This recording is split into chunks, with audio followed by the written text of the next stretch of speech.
Magbabalot tayo ng Graham bar. So, ito siya.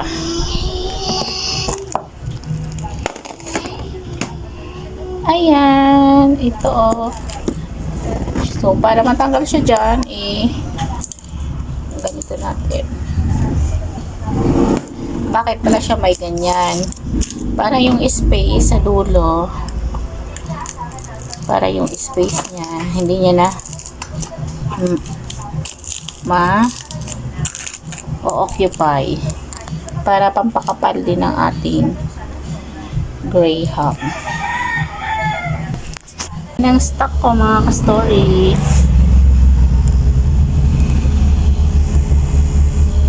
Balik natin siya.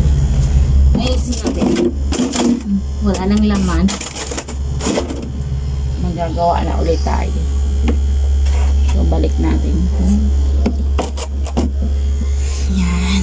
Yan na yung stock natin. Oh, para hindi siya matunaw agad habang nagbabalot. Pabalik.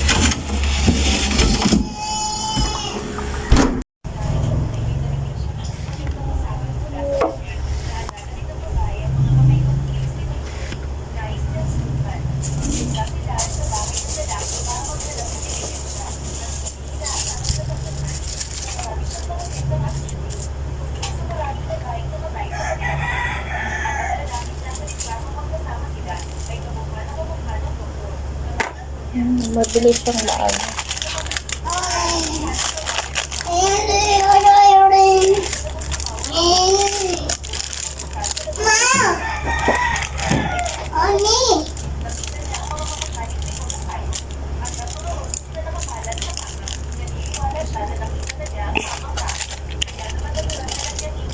Ako po, may sahang-sahang na. Alis din, anak. Mama!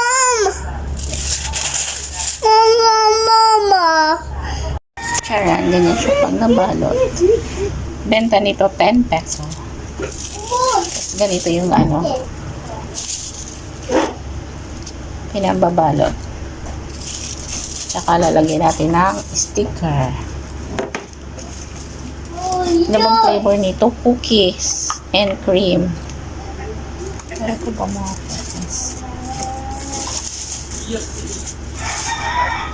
cookies. Yan, ganyan na siya. Cookies. Pentel pen ang gamit ko. Kaso medyo nabubura siya pag may water. So, ayan siya. Ganyan ko siya binabalot at nilalagyan ng label.